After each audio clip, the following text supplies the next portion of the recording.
Now we'll discuss a problem on equilibrium of bodies, spheres problem. Here, two smooth spheres, each of radius 25 centimeters and weight 100 newtons, rest in a horizontal channel having vertical walls, the distance between which is 90 centimeters. Find the pressure exerted on the walls and floor at the point of contact A, B and D as shown in figure. Here, sphere 1 and sphere 2, these two spheres are placed in a channel. These two spheres are placed in a channel. Here, sphere 1 is having contact with the vertical wall of the channel at point B and horizontal floor of the channel at point D. And sphere 2 is having contact with the vertical wall of the channel at A. And these two spheres are having contact at this particular point. And this horizontal length of the channel is 90 centimeters and radius of each sphere is 25 centimeters and weight of two spheres is 100 newtons. Here the given data is radius of each sphere is 25 centimeters, weight of each sphere is 100 newtons, distance between vertical walls of channel is 90 centimeters. That is, distance between two walls is 90 centimeter. And what they are asking us to find, that is pressure exerted on the wall at the point of contact at A and pressure exerted on the wall at the point of contact at B, pressure exerted on the floor at the point of contact at D. So we have to find RA, RB and D points at D point, at B point and at A point. That is, pressure exerted on the wall at the point of contact at A, pressure exerted on the wall at the point of contact at B, pressure exerted on the floor at the point of contact at D to be find out. Next, at the point of contact between two spheres, reactions R1 and R2 are equal and opposite along centers of two spheres. That is, here the sphere is not in a position to move in this direction because of this sphere. So reactive force acts in this way. Reactive force acts in this way in the form of R1. Because of first sphere, second sphere is not moving in this way. So reactive force acts in a opposite direction in the form of R2. And because the sphere is having contact with this channel of the vertical wall, then there is no movement of this sphere towards left. That's why reactive force acts normal to this channel wall. Here the sphere is having contact with this wall, so there is no question of movement of sphere towards right because obstructing the movement from channel wall. So reactive force acts here. Next, because of channel floor, this sphere is not moving down. So reactive force acts perpendicular to this surface.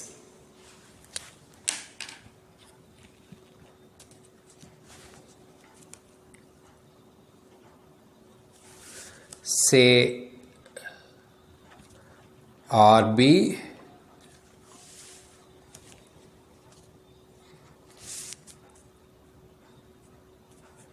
RA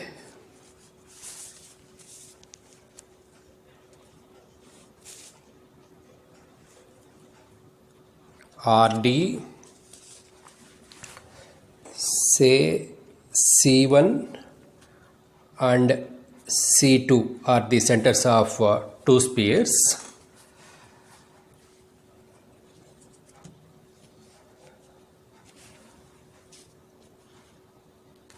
R1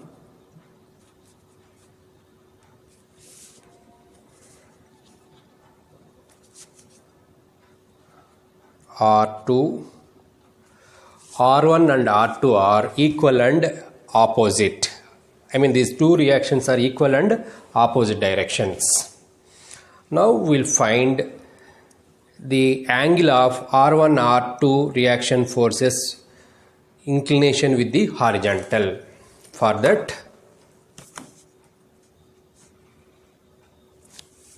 say E and this is D. This is R1 and this is R2. Then dE is equal to 90 minus of R1 plus R2. dE is equal to 90 minus R1 plus R2. R1 plus R2,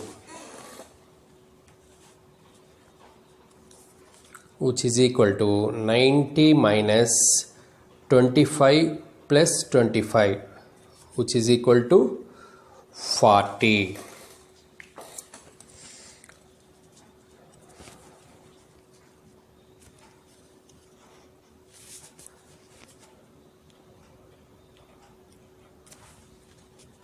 H. This is theta. Then cos theta is equal to C1H by C1 C2, which is equal to C1H 40 by C1 C2, summation of two radius. Then theta is equal to cos inverse of 40 by 50, which is equal to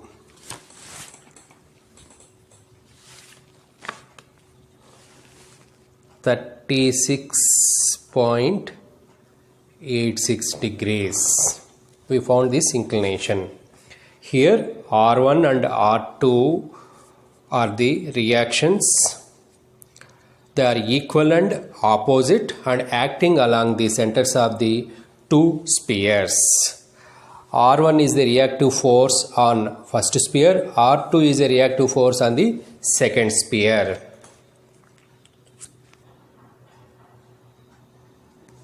How to approach the problem? Here sphere 1 is having three reactive forces, say RB, RD and R1, whereas sphere 2 is having two reactive forces, RA and R2. So when compared to first sphere, second sphere is having less number of unknowns, so it's better to start with free body diagram of second sphere.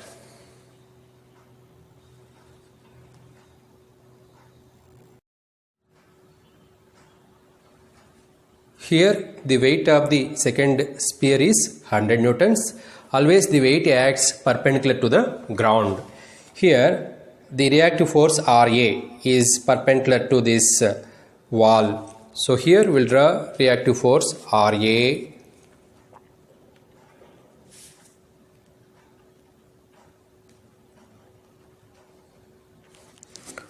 and R2, reactive force R2 is making an angle theta degrees with the horizontal.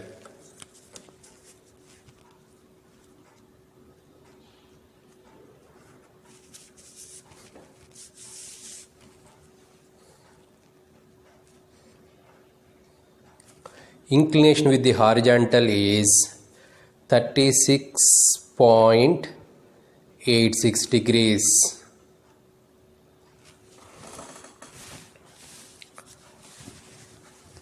After that, as we know, the weight always acts down. W is equal to 100 newtons and RA traveling towards right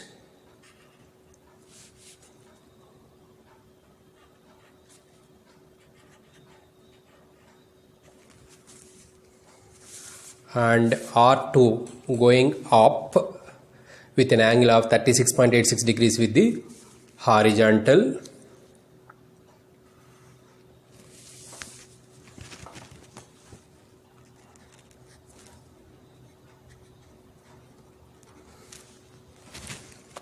it is making an angle 36.86 degrees with the horizontal. Now, by using Lami's theorem, we will find out the unknown values. This angle is 90 degrees and this angle is 180 minus 36.86.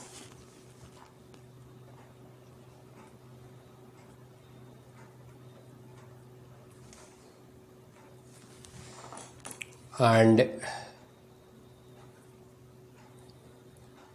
this angle is 90 plus 36.86 degrees. By applying Lami's theorem, say force RA by sine of the angle between other two forces, sine 90 plus 36.86 is equal to R2 by sine 90 is equal to W by sine of the angle between other two forces, sine of the angle between other two forces, W by sine 180 minus 36.86 degrees, which implies RA is equal to W by sine 180 minus 36.86. 180 minus 36.86 is 143.14. 90 plus 36.86, 126 sine 126.86, which is equal to W value 100, that is 100 into sine 126.86 by sine 143.14, which is equal to 133.38 newtons. Then R2 is equal to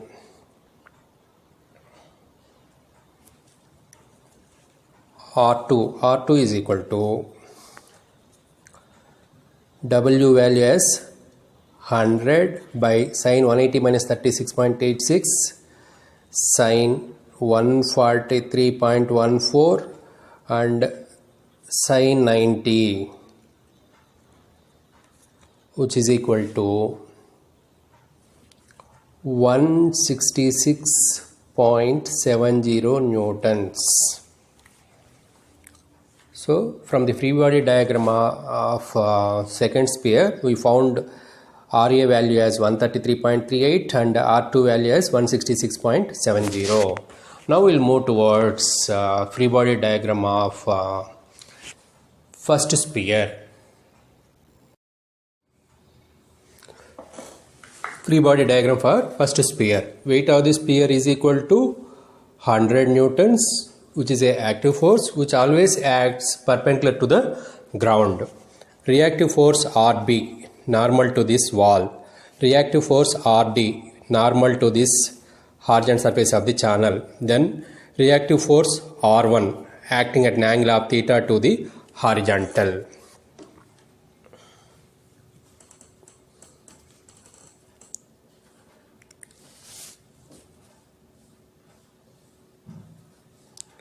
RB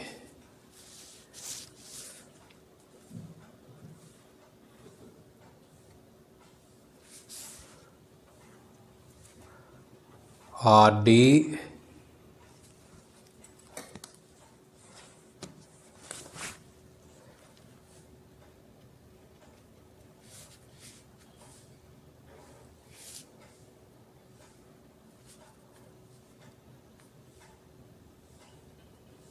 This angle is 36.86 degrees. This is R1.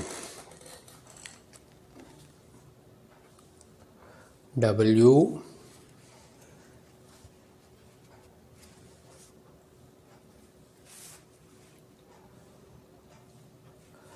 RD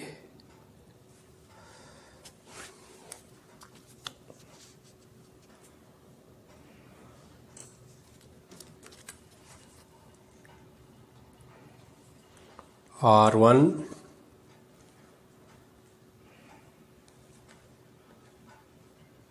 RB. This R1 is making an angle 36.86 degrees. 36.86 degrees. Now, either we use resolution of force method or Lami's theorem. How we use Lami's theorem? These two forces are on the same line but opposite direction. Then if you consider single force, say RD minus W, then it is going to act up. Then RB is second force, R1 is third force. Then you can apply Lami's theorem, or directly you can use resolution of the force method. This is R1 cos 36.86 degrees and R1 sin 36.86 degrees. Now by considering the equilibrium condition, that is sigma fx is equal to 0 and sigma fy is equal to 0. First we'll consider summation of horizontal components, that is sigma fx is equal to 0, which implies R1 cos 36.86 degrees is equal to RB. That is RB minus R1 cos 36.86 degrees is equal to 0, which implies RB is equal to R1 cos 36.86 degrees, and R1 value we found earlier, that is 166.67, cos 36.86 degrees, which is equal to 133.33 newtons. Now we'll consider the equilibrium condition of summation of vertical component, that is sigma fy is equal to 0, which implies upward force is positive, downward force is negative. Say RD minus W minus R1 sin 36.86 degrees is equal to 0. RD is equal to W plus R1 sin 36.86 degrees is equal to 0. W is equal to 100 plus R1 value 166.67 sin 36.86 degrees, which is equal to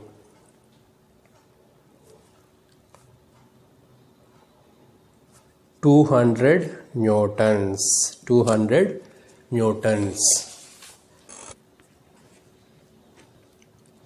Therefore, pressure exerted on the wall at the point of contact at A, that is RA,